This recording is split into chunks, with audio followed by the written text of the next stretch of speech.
Through history, power dynamics are usually stable. The powerful stay in charge and the powerless remain subjugated. But sometimes, all the conditions are met for exceptional events to occur. This is the story of a man who rose from an illiterate orphaned peasant to the Emperor of China, Zhu Yuanzhang, the founder of the Ming Dynasty.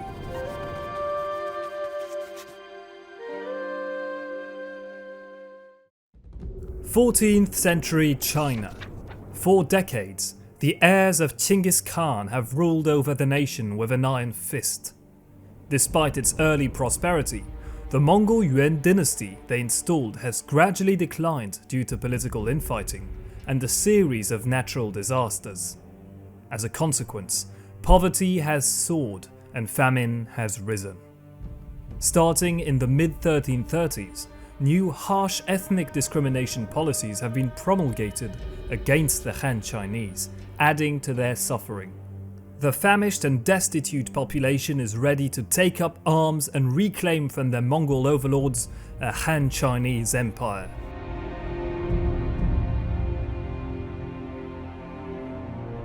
The legacy of the man who would rise from the very bottom of society to one day sit on the dragon throne began on the 21st of October 1328.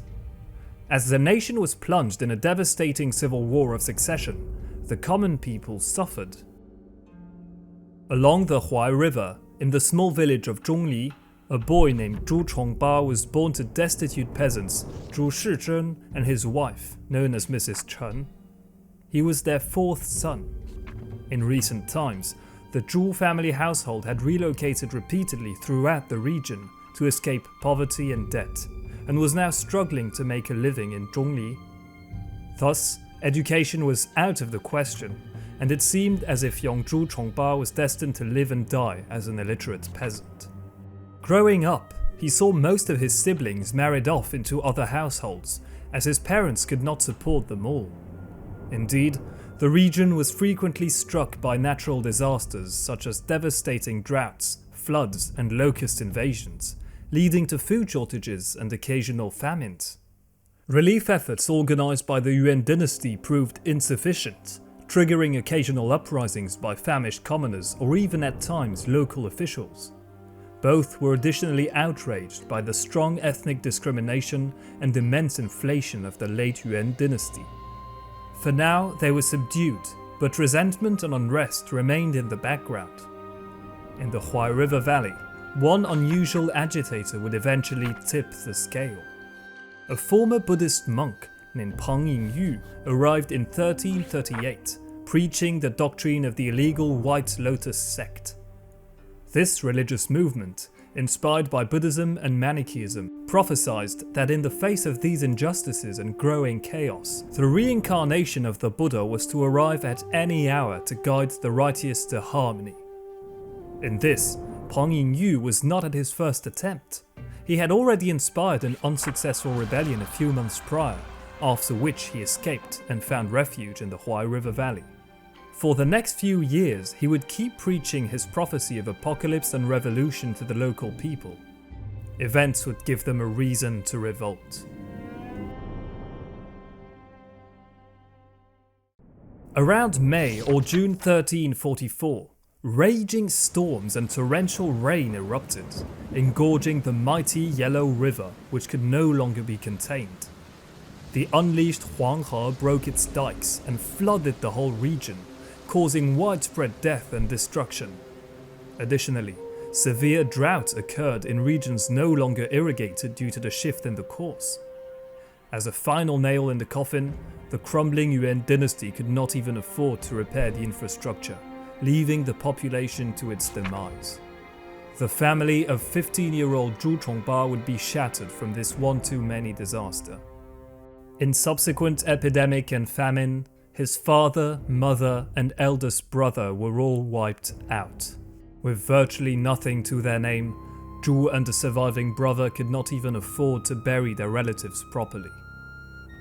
As he was evidently too young and vulnerable to fend for himself, the teenager was entrusted to a local Buddhist monastery as a novice, soon learning the basic practices and way of life of a monk. the life of the future emperor of China had suddenly taken a very different path. Zhu Chongba would however not settle down in the temple for long. Given the generally disastrous situation, the teenager and the other novices were sent out to beg for their food as mendicant monks a couple of months after arriving. Thus, as from 1345, Zhu began roaming the Huai River Valley as such. Despite the hardships, he had a chance to discover the outside world and became very autonomous. Zhu's adventure would end around 1347 or 1348 when he returned to the Buddhist monastery after the situation likely improved.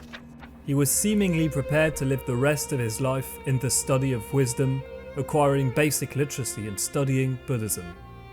Fate, however, had much larger ambitions for him.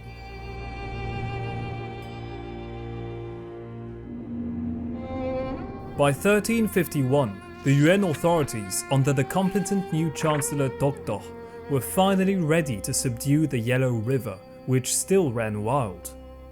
Although this project was undertaken to appease and help the local population, the means used would have the exact opposite effect. For the grand endeavour, 150,000 local civilians were mobilized. The workers would be digging and building from May to December in extremely harsh conditions and with barely any pay.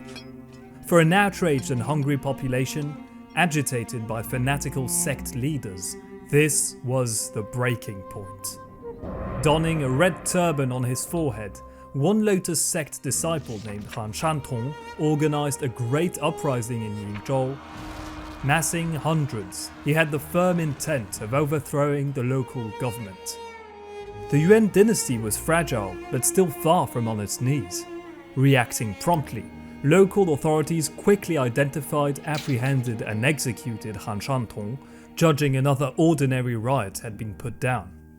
However, his legacy would survive. The Red Turban Rebellion had begun. Across the region, outraged youths flocked to the heir of the revolution, the teenage son of Han Shantong, named Han Linar, and his guardian, the soon-to-be general Liu Futong. Adopting the red turban, the rebels swarmed villages, even capturing small towns and a few cities in an unbreakable momentum. Before long, the revolution would come to Zhu.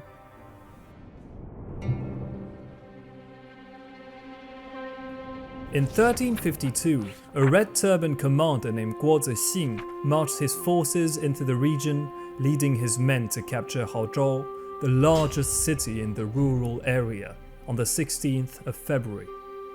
Amidst these chaotic times, Zhu's temple was plundered by either roaming bandits, Red Turban rebels or rogue soldiers of the Yuan forces. In any case, the young man found himself once more without a home or purpose. With little to no prospects, Zhu eventually decided to join in the Red Turban Rebellion himself. On the 15th of April 1352, at the age of 23, the ex-monk presented himself at the gates of Haozhou, eager to join Guzheng's ranks. He then officially marked a new chapter in his life, adopting the name of Zhu Yuanzhang, a name which would mark the course of history. His ascension could begin. Zhu Yuanzhang turned out to be a good soldier and a natural leader.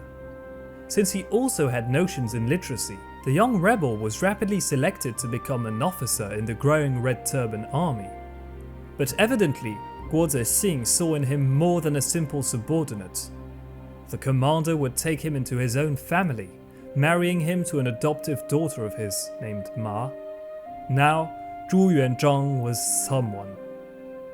Despite its formidable start, the Red Turban Rebellion's initial momentum would be cut down, as the Yuan authorities had now reorganized and were ready to strike back. Led by the talented Chancellor Dokdo, the Yuan began a severe crackdown on the revolt. They would retake Xuzhou, a major rebel city, and clamp down the rebels everywhere. By winter, the city of Haozhou would find itself encircled by the Yuan armies, locally commanded by Jia Lu, the official who had overseen the repairs of the Yellow River dikes. Within the walls, local rebel leaders, under major pressure, felt a factionalism and internal strife. It seemed like the rebellion was at an end. But fate had other plans for Zhu Yuanzhang, whose story would not stop there.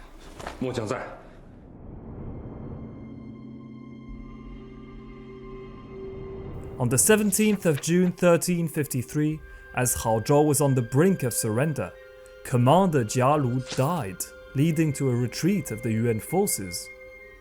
This was the long-awaited opportunity for Zhu Yuanzhang to escape the quarreling of his superiors. The young officer returned to his home village to raise troops of his own. His newfound fame and prestige attracted reportedly 700 men. Among them were some of his soon-to-be best and most loyal generals, such as one Xu Da, who was to one day capture the Yuan capital itself. But for now, Zhu Yuanzhang and his men were far from independence. Evidently a great asset for the cause, Red Turban commanders promoted him to higher and higher positions, as Zhu conquered several towns and districts north of the Yangtze River, such as Chuzhou, in the months that followed. These conquests allowed him to incorporate a staggering amount of soldiers into his force, now commanding about 30,000 troops.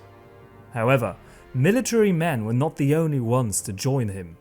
In these chaotic times, idle scholars and other literate men also sought out people to serve, often being recruited by emerging warlords. In 1354, one such scholar named Li Shanchang, neither destitute nor well off, entered service under Zhu Yuanzhang. As the young officer's constantly expanding forces and territories were now too large to manage personally, Li Shanchang would become his main administrator and play a decisive role in army logistics. More importantly, Li would teach him history and philosophy, encouraging his employer to adhere to Confucian values. For example, he would advise him based on historical events, such as the actions of Liu Bang, the founder of the Han Dynasty, who, like Zhu, came from a peasant family. Putting an emphasis on the Confucian doctrine of benevolence, Li encouraged the future emperor of China to protect the people and show mercy towards a defeated enemy. His teachings greatly encouraged the developing ambitions of the once illiterate orphaned peasant, evidently contributing to his legendary path. Strengthened by his new educated advisors, Zhu's conquests continued. In early 1355, he victoriously entered Hezhou, reaching the Yangtze. But the Red Turban's operations would be shaken by an unforeseen incident. In March, local commander Guzheng succumbed to illness. The death of his mentor could have been the opportunity for Zhu Yuanzhang to inherit his position and become a formal superior commander, but his growing ambition suffered a setback. In Bozhou, seat of the northern branch of the Red Turbans, another event reshaped the rebellion itself. Han Linar, the teenage figurehead of the movement, officially ascended the throne on the 16th of March. At the age of about 16, he received the name of Xiao Mingwang, Small King of Brightness, in reference to the White Lotus sect's beliefs, and became the nominal emperor of a revived Song dynasty. This regime was, however, not the one which would reunite China. Now on the throne, the symbolic teenage monarch designated late Guzheng's eldest surviving son, Guo Tianxu, to succeed as commander, as Zhu Yuanzhang was merely appointed as his second in command. In spite of this, Zhu could count on his strong personal prestige to attract talented scholars, soldiers and officers. During this period would flock to him Chang Yuchun, who would be Zhu's greatest general alongside Xu Da. But more importantly for the short run, River Fleet commanders Liao Yong'an, his younger brother and soon-to-be successor Liao Yongzhong, and Yu Tonghai also joined Zhu. Their ships would become crucial for the Red Turban's next ambitions, Nanjing, known at the time as Jiqing, a jewel on the other side of the Yangtze River. It was time to expand south. On the 10th of July 1355, the army crossed the Yangtze using the newly acquired fleet. Although they were unable to capture Jiqing in this initial attack, its surroundings were rapidly secured, forming a local base.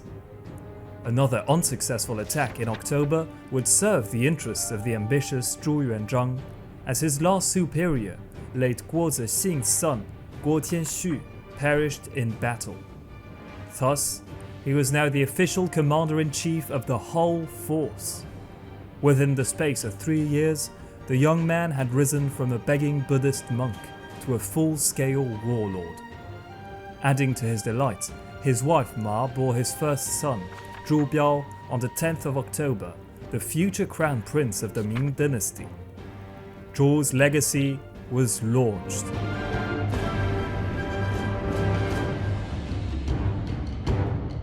After some careful preparation and reorganization, Zhu Yuanzhang, now in full control of the army, was ready for another attempt at Jiqing.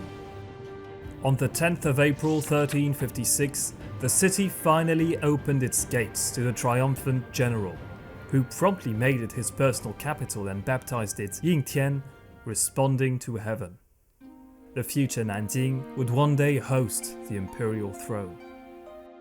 In addition to its strategic resources, the city also hosted many talented scholars who would be recruited to form a small government in all but name, slowly paving the road for the future Ming Dynasty. However, Zhu's rapid rise in fame also attracted the ire of some. A conspiration within the Red Turban forces to assassinate him was uncovered, orchestrated by none other than his second-in-command, Guo Tianjue, the last remaining son of his late mentor, Guo Zexing.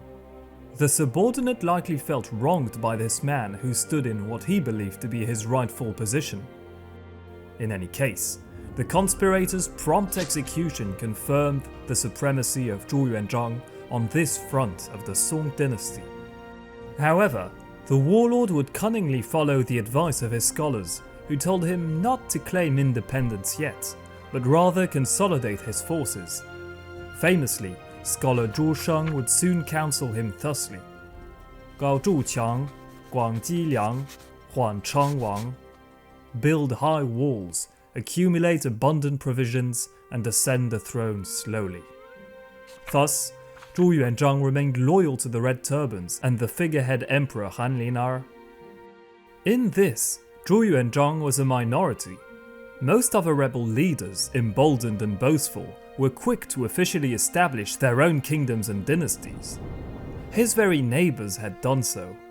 To his east, Zhang Shicheng, a salt smuggler turned bandit king, founded the state of Dazhou. Zhang had nearly been crushed by the competent Yuan Chancellor Toktok during the latter's crackdown on the rebellions. But amidst coarse intrigue, Yuan Emperor Togon Tomor banished the official, which gave Zhang the opportunity to break the siege and recover. The kingdom of Dazhou would become the richest and most powerful of the rebel factions. The clash was inevitable. As Zhu Yuanzhang continuously expanded east, his capture of Changzhou by the summer of 1357 prompted Zhang Shicheng to attack. Following a series of small victories, Zhu's talented admiral Liao Yong'an ventured deep into enemy territory. Outstretching too much, he was captured on the waters of Lake Tai. Although he would endure 8 years of captivity until his death, the admiral would never betray Zhu and agree to switch sides, earning the young warlord's deepest respect. In the meantime, his rank would be inherited by his younger brother, Liao Yongzhong, as Zhu held firm. In a brilliant maneuver, his forces captured the bandit king's main general and brother, Zhang Shida, in turn, an inestimable prize. The commander, however, preferred to take his own life rather than to serve as a hostage, and purposefully starved himself to death. Fighting between the two rebels would soon quiet down. Zhang Shicheng accepted nominal surrender to the desperate Yuan dynasty in August, in exchange for titles and privileges. Zhu Yuanzhang, not yet strong enough to challenge his neighbor fully, would turn his focus elsewhere. To the south, Another rebel faction emerged around pirate king Fang Guozhen, who ruled from the coast and had crucial control over maritime transportation of grain to the capital. For now, he also nominally surrendered to the Yuan dynasty with a dubious allegiance, but would one day have to be taken care of. Could the Red Turban movement as a whole converge its forces to defeat both rival rebels and the Yuan dynasty? Well, from the onset of the rebellion, the Red Turbans had actually split into a northern and southern branch, two opposite factions which would soon clash. The northern branch, to which Zhu Yuanzhang belonged, was the so-called Song dynasty, nominally led by Han Linar. Protected by his general Liu Futong, they would achieve great conquests in the north to the expense of the Yuan. Marking a great symbolic victory, Liu Futong was able to capture the city of Bianyang, today's Kaifeng, on the 11th of June 1358 and make it the dynasty's new capital. This city had indeed been the capital of the previous Song dynasty, the last Han Chinese dynasty before the Mongol invasion, from which they claimed succession. Their momentum would however soon be cut down by a new figure of the collapsing Yuan, an autonomous Mongol commander named Tsagan Tamar, having raised troops of his own to face the rebels, began a great reconquest of the North China plain. He would retake Bianyang by the 10th of September 1359, compelling Han Linar and Liu Futong to rebase to the small city of Anfang. The Red Turban southern branch had embraced a different path. After the failure of Han Shantong's uprising, his old mentor, Pang Yingyu, still preaching revolution, found another disciple in one Xu Shaohui. Originally a cloth vendor, Xu embraced the Red Turban as well and began his own autonomous rebellion. Leading the southern Red Turbans, the rebel declared himself emperor, founding the state of Tianwan, which by the end of the decade had massively expanded. But much like Han Linar in the north, Xu Shaohui of Tianwan was only a figurehead emperor. His lack of true authority would lead to his untimely end in 1360, when he was assassinated by his greatest general, Chen Youliang, soon to be Zhu Yuanzhang's great rival. Having eliminated the figurehead, Chen then overthrew the state of Tianwan entirely.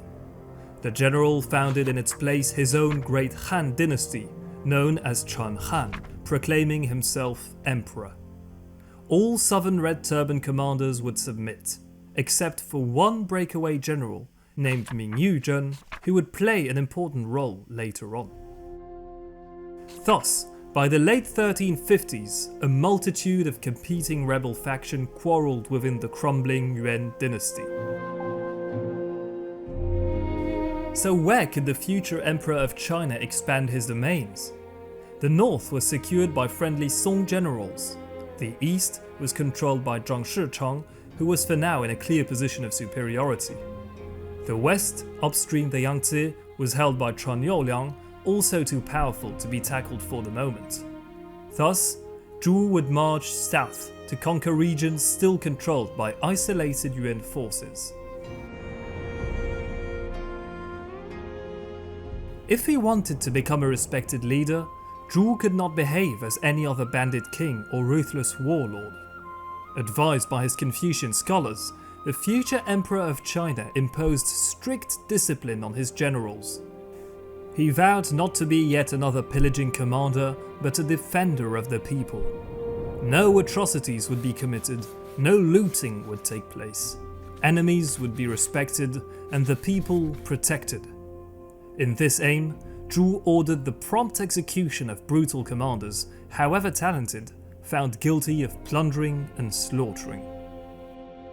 Strengthened by this respectable policy, Zhu would relatively easily conquer territory from the crumbling Yuan dynasty, encountering small resistance.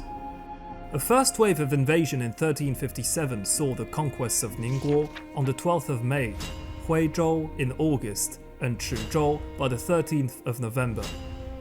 Another expedition was assembled in 1358, going further south.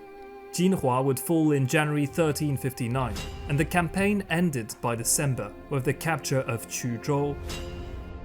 Zhu's expansion, however, attracted the ire of his western neighbour, Chen Youliang, who now officially led the southern Red Turbans. Initially inspired by the same man, both rebel factions would enter war, and their clash would culminate in the largest freshwater naval battle in world history.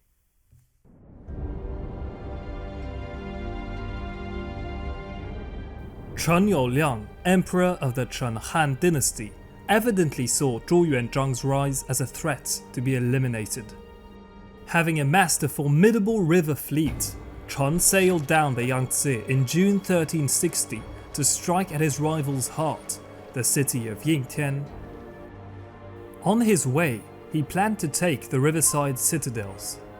Xu Da and Chang Yuchun withstood an attack at Chizhou, leading an unfazed Chen Youliang to besiege Taiping instead. Guarded by their tall walls, Yangtze River fortresses were difficult targets. After 3 days of unsuccessful attack, the Han forces devised a new strategy, using their huge ship's mast to go over the walls of the city and crush the small garrisons within. Using this method, Chen Youliang began steamrolling down the river. Zhu Yuanzhang was in trouble.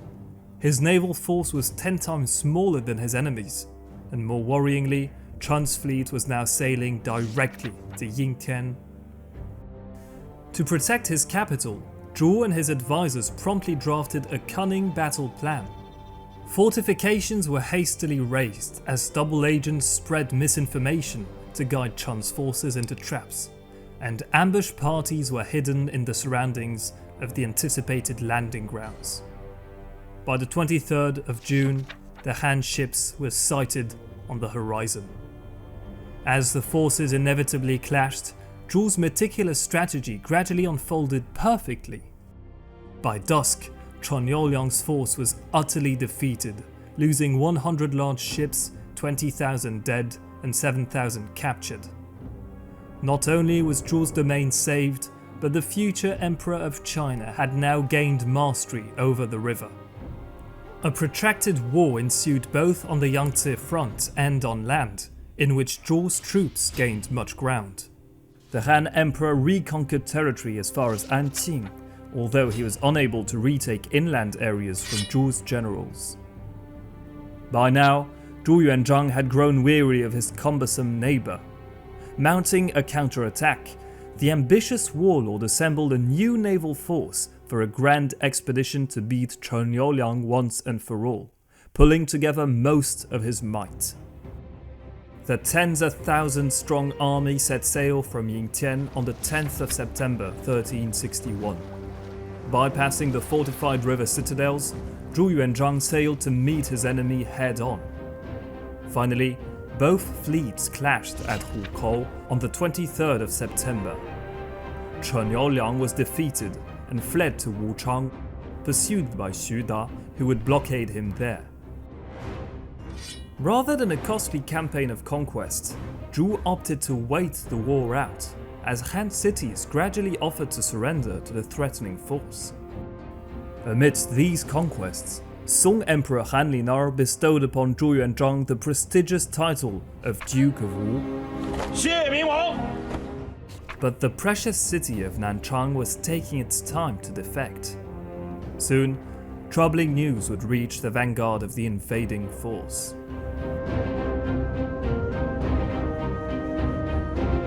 Back in the east, Zhang Shicheng seized the brilliant opportunity to attack his undefended neighbor. Keeping his composure, Zhu decided to stay, entrusting Chang Yuchun with the defense of the homeland. The commander's talent was evident, as he brilliantly repelled Zhang Shicheng's forces, breaking his invasion.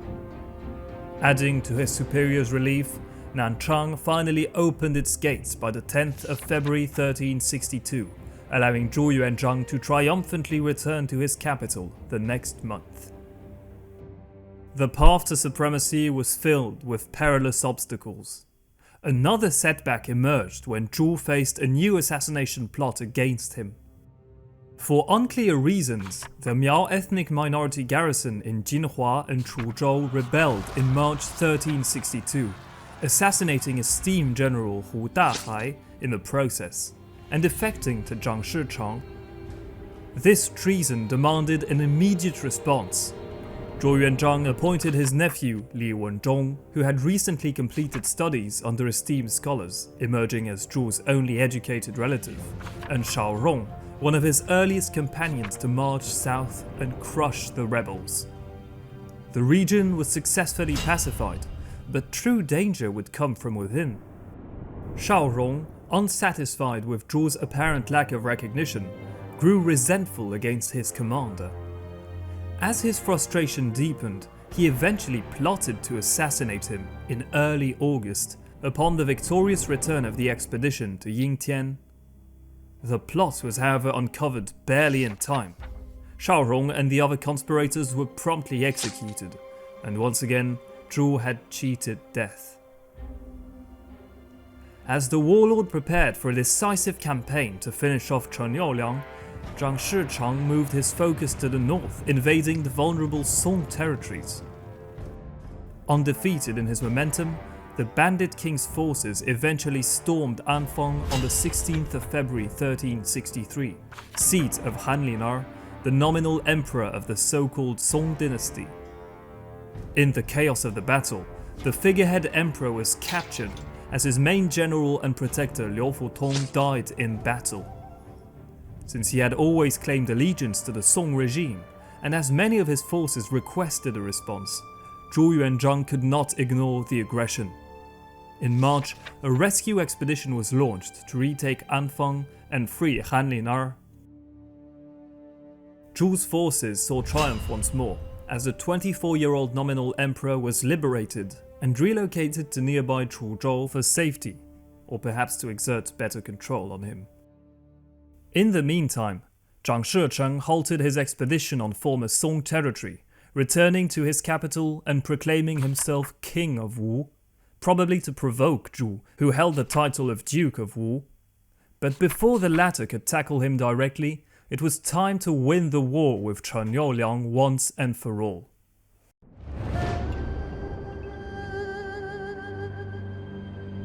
Back in Wuchang, Chen Youliang was equally ready for an ultimate campaign, amassing a formidable force of around 300,000 men. The immense fleet sailed south through Lake Poyang and initiated a bitter and lengthy siege at Nanchang on the 5th of June 1363, in which the defenders would heroically hold strong. Meanwhile, Zhu Yuanzhang's own 100,000-man strong fleet left Yingtian with resolve, sailing upstream until it reached Hukou, the mouth of Lake Poyang, on the 24th of August. Over the next 4 days, Zhu would raise fortifications at Nanhuzui and Jingjiangkou, effectively securing the entrance to the lake, before sailing down on the 28th. That same day, Chen Youliang lifted the siege at Nanchang, entering Lake Poyang in turn to confront his enemy. Both sides had amassed all their might and were now face to face. The following day, the largest freshwater naval battle in history would unfold. Zhu's forces numbered only a third of his opponents, but his ships were equipped with fully modernized weaponry, including bombs to be hurled using naval trebuchets, hand cannons, and an array of other pyrotechnic weapons. In addition, bows and crossbows could rain down fire arrows on the enemy fleet. Deploying his naval force in 11 squadrons, Zhu, Xu Da, and Chang Yuchun commanded the heaviest ships in the center. The wings, formed by lighter ships, would be led by his admirals Liao Yongzhong and Yu Tonghai.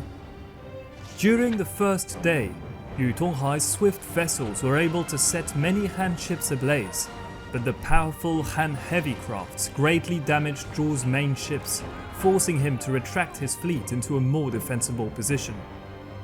The situation looked bad for the future emperor of China, as Chen Youliang was at a definite advantage. In the night, Xu Da was ordered back to retreat to Yingtian with the most damaged ships. As the second day broke, Zhu took drastic action by executing reluctant officers, ordering another attack on the Han fleet. Once more, his forces were repelled, suffering more losses. Reassessing the situation, the Grand Commander and his staff convened to adopt a new strategy. Since the great Han ships were tightly packed together, the council opted for one of the oldest strategies in the art of war: attack by fire. A small fleet of fire ships was quickly assembled and dispatched towards the bulk of Chun's fleet. The results were immediate. Zhu's enemy suffered devastating losses. Many Han officers and even 2 of Chun's brothers fell. As night descended on Lake Poyang, both sides disengaged for repairs. The following day was marked by small skirmishes and indecisiveness on both sides. Despite the fiery damage of the previous day, the Han fleet was still significantly more powerful than Zhu Yuanzhang's, who would evidently lose a battle of attrition. As the situation seemed bleak, fate intervened once more in favor of the future emperor of China. Land reinforcements under General Hu Daiji had finally arrived from the east to garrison Nanchang. As the city was now strongly protected, Zhu could adapt his strategy. During the night, the warlord pulled his fleet out of the lake, stationing in Hukou. He was now free to set up a great blockade and assemble a whole fleet of fireships, knowing that Chun eventually had to leave Poyang. For a month, the battle froze as both sides remained in their positions, but eventually, the Han Emperor began his return to Wuchang, leaving the lake on the 3rd or 4th of October. This would be a fatal mistake. His ships sailed directly into Zhu's incendiary trap. As the Han vessels reached Hukou, the fleet of fireships rushed towards them, unleashing a hell of panic and destruction on Chun's fleet, which completely scattered, becoming easy prey for Zhu's forces.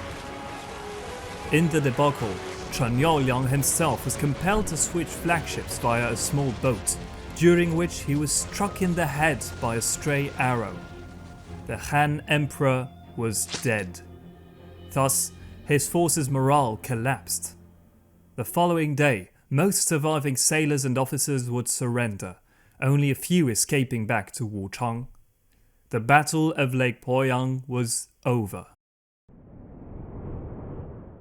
Although small remnants persisted, the Han Dynasty was now essentially defeated. Its formal end would come in February 1364, after a lengthy siege of Wuchang. In a symbolic gesture, Chen Yaoliang's 12-year-old son and successor, Chen Li, abdicated and personally surrendered to the victorious Zhu.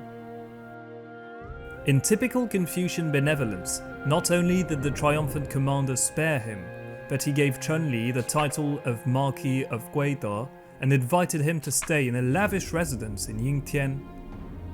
Over the next few months, the last Han territories were gradually incorporated into Zhu Yuanzhang's domain with very little resistance. Thus, after a bitter 4-year struggle, the war had been won. Empowered by the subjugation of his western foe, Zhu Yuanzhang assumed the title of King of Wu in turn, challenging Zhang Shicheng, who had adopted the same title a year prior, another step on the path of imperial claim.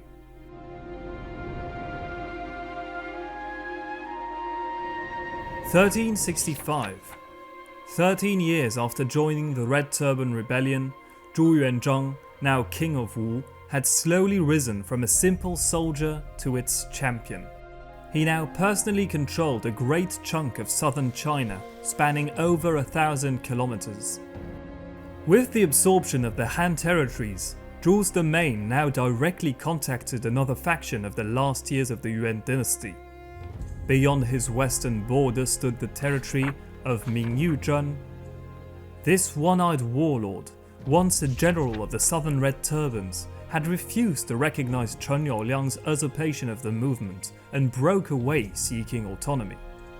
2 years later, the ambitious man established his own state, the Great Xia Dynasty, known as Mingxia, subsequently ascending the throne as its emperor. Ming Dynasty, however, posed no real threat to Zhu Yuanzhang, having no ambitions of expanding towards him. The real danger came from the east. the mighty Zhang Shichang. Recently, Zhang's generals had launched several attacks on Zhu's domains, and it was now time to respond. In a decisive operation, Zhu sent his generals to break a siege at Xinchang in March 1365. But if Zhang were to be completely defeated, a long-term strategy and an elaborate campaign would be needed. How could Zhu achieve total conquest?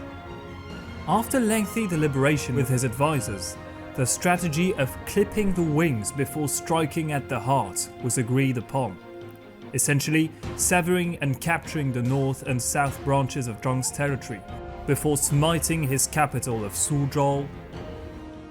Xu Da was tasked with conquering the north, and the general marched his forces to Taizhou, which was successfully taken in December. After securing its surroundings, the army could then use the Grand Canal to its advantage.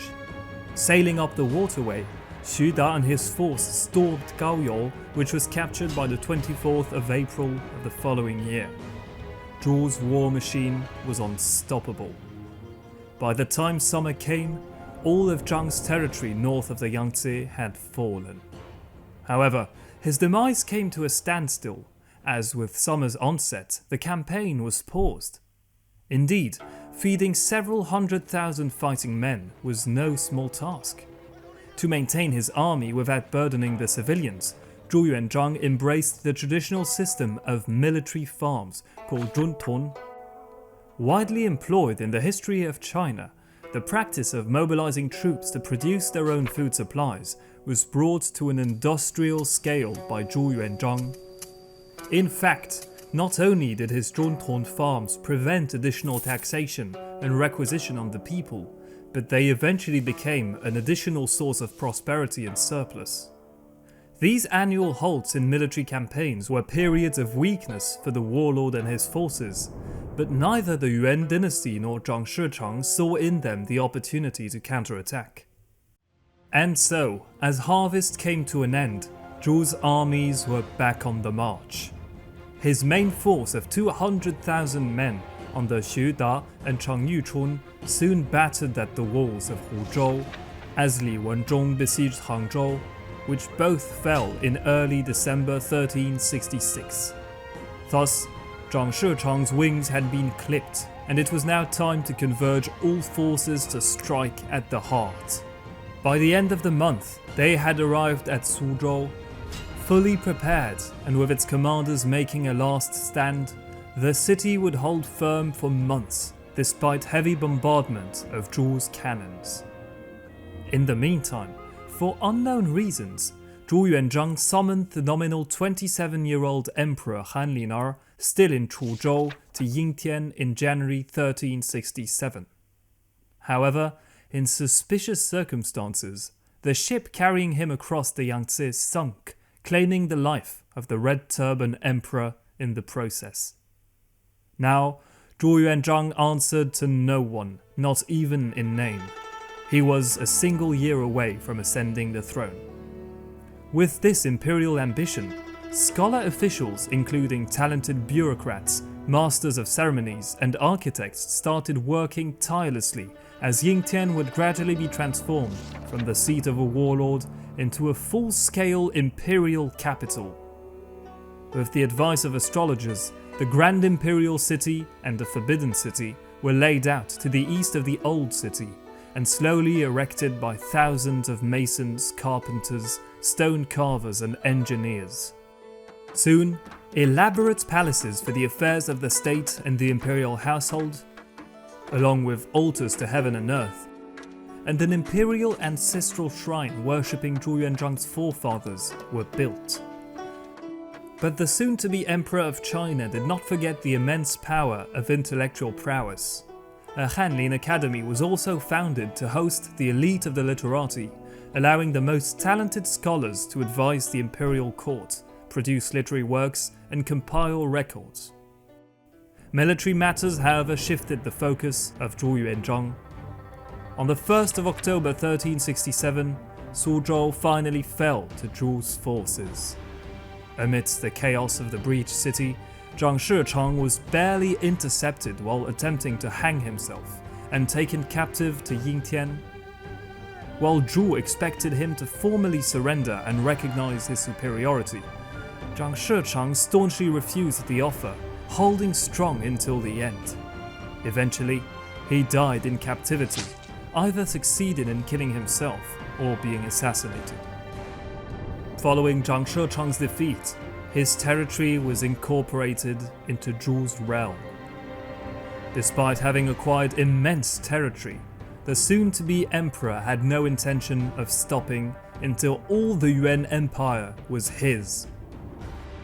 From the beginning of autumn 1367, a great northern expedition was prepared on the Xuda and Changyuchun. In parallel, a huge southern expedition was launched, with a colossal land force under General Hu Mei, as well as a swift seafaring fleet to sail down the coast under General Tang He. Pirate King Fang Guozhen promptly surrendered by December, leaving only one small rebel kingdom and the Yuan dynasty itself as Zhu's opponents. At the turn of the year, while Hu Mei captured Shaowu, the northern expedition, invading the Yuan's core territory, reached and captured Jinan. Amidst his unstoppable conquest, the orphaned peasant turned supreme warlord with no superiors marked history forever. It was time to claim what he had built up to for 15 years, the mandate of heaven.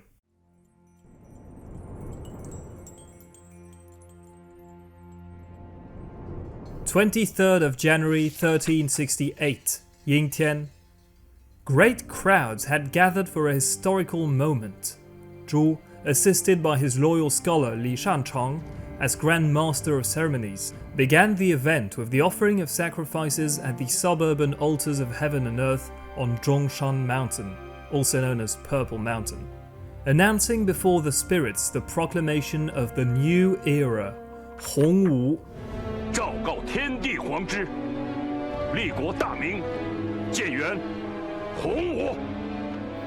The name would become synonymous with Zhu Yuanzhang, who thus became the Hongwu Emperor. Zhu had initiated the Yi Shi Yi Yuan Zhi system, one era for one generation, ensuring that all subsequent emperors would only have one regnal era name. This system would even carry on in the Qing dynasty. There would be only one exception, found in Hongwu's great-great-grandson, Zhu Qizhen, an emperor who would be captured by the Mongols and replaced, only to reclaim his throne later, but this is a story for another video. In any case, a new dynasty had dawned, one of radiance, which would hold China for nearly 300 years. Its name, Da Ming, Great Ming, meaning brightness. Having officially founded his lineage, important officials of the new dynasty gathered to formally congratulate Zhu Yuanzhang, the Hongwu Emperor. Following this, the Hongwu Emperor proceeded to the ancestral shrine to pay respects to his forefathers, where he delivered patents certifying their imperial nature and bestowing honorific temple names on them. The little information that is known about them today may have been fabricated on this occasion. Finally, Zhu Yuanzhang proceeded to the Fengtian Hall at the heart of the forbidden city of Yingtian, soon to be renamed Nanjing. In the palace, built for great ceremonies, he received formal congratulations of high-ranking military and civil officials. An edict of proclamation was drafted, emphasizing the legitimacy of the Yuan dynasty to replace the Song, and now of the Ming, guided by the Hongwu Emperor, to replace the Yuan. The document was promptly dispatched throughout the empire and beyond its borders. Zhu Yuanzhang's wife, who had stayed close to him through thick and thin since he had joined the Red Turban Rebellion, became the Empress Ma. Their son, Zhu Biao, now 12 years old, was declared Crown Prince. In a quarter of a century, amidst chaotic times, an orphaned peasant boy had claimed the mandate of heaven, ascended the throne of China, and founded the great Ming Dynasty. Zhu Yuanzhang had already made his mark on history, but the emperor's ambition would not stop there. he was determined to annex the whole Yuan dynasty, which still claimed to be the legitimate authority over the empire, and reunify the country under his rule. Seemingly benevolent at first, his reign would later take a very dark turn. Thank you for watching my video, I hope you enjoyed it. If so, please leave a like and subscribe to the channel. If you have any questions or requests, feel free to leave them in the comments section below.